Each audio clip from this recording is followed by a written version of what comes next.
Aujourd'hui, on se retrouve pour une nouvelle chronique du SCP, mais une chronique du SCP un petit peu spéciale car c'est un hors-série. Aujourd'hui, je voulais vous présenter mon projet sur lequel je travaille depuis plusieurs mois. Nous allons voir et expliquer les classes de SCP. Alors, il y en a que vous connaissez forcément, comme sur Euclide Keter. Il y en a que vous connaissez peut-être, comme Apollyon, Thomiel. Et il y en a d'autres qui sont absolument insensés. Comme par exemple, classe Ambla, Mascour, Chronoker. Est-ce que quelqu'un peut m'expliquer? Mais je suis là pour ça, voyez-vous. On va donc commencer par la base, la classe Sûre. Alors déjà, sachez qu'une classe Sûre peut détruire le monde. Non! Non! Certainement pas! Bonne nuit! En fait, un SCP de classe sûre est un SCP qui ne présente pas de risque particulier tant qu'on sait le manipuler. En revanche, si on ne sait pas le manipuler, on détruit le monde. En tout cas, on déclenche l'effet du SCP qui est potentiellement la fin du monde, même si c'est rare, et qui entraîne parfois la mort ou autre chose de tout aussi horrible. Oh mon Dieu!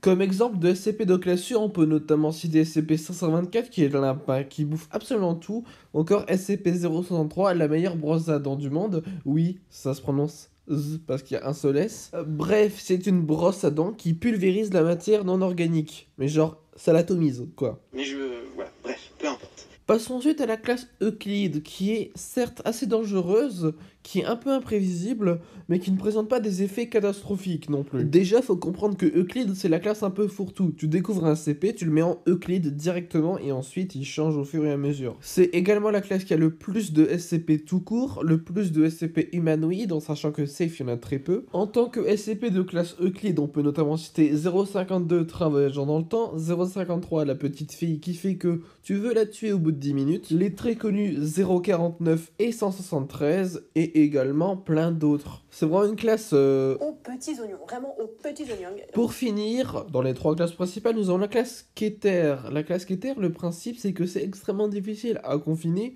et que en plus, souvent, c'est relativement dangereux. C'est ma classe préférée parce que souvent, j'aime bien quand c'est le bordélique, mais bon, ça c'est moi. Et ensuite, c'est la classe qui, je trouve, a le plus de variété dans ses SCP. Par exemple, SCP-055 qui est littéralement on ne sait pas, sauf que c'est pas une sphère. Ou encore SCP-090 qui est un cube dont on théorise qu'il va créer l'apocalypse. Il y a également SCP-236-FR, dont je vais faire une chronique, qui, je ne vais du coup pas trop en parler, mais qui est un bateau avec plein d'effets anormaux dessus, il est extrêmement stylé lui. Également mon SCP préféré qui est 239 et Keter. Bref, quand tu es un classe Keter... Le tout, c'est de massacrer les gens, quoi. Pour parler de ces trois premières classes et également de quelques autres, ce qui est marrant, c'est la métaphore de la boîte. Si tu mets le SCP dans la boîte et qu'il se passe rien, il est sûr.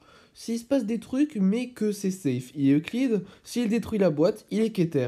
S'il est la boîte, il est Thomiel. S'il détruit le monde, Clairement, j'avais d'autres priorités dans la vie. il est Apollyon. Bref... C'est compliqué. Ensuite, nous avons la classe Thomiel qui sert à la Fondation. En gros, elle est utile à la Fondation soit pour confiner d'autres anomalies, soit pour, par exemple, voyager dans le temps. Il y a un SCP qui permet de voyager dans le temps qui est SCP-2003. Si vous voulez plus d'informations sur les SCP de classe Thomiel, je vous conseille la vidéo de l'Alexandre. SCP-001, le gardien de la porte, la classe Thomiel. SCP-2003, SCP-2932, Kick and Troll. Vous avez le titre.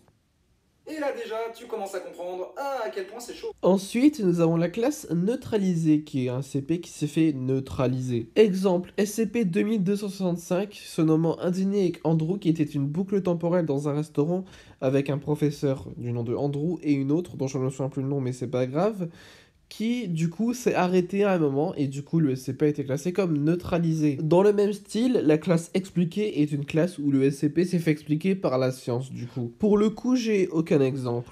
Ensuite, on va passer au truc relativement drôle, les classes ésotériques. Voici un tableau des classes ésotériques.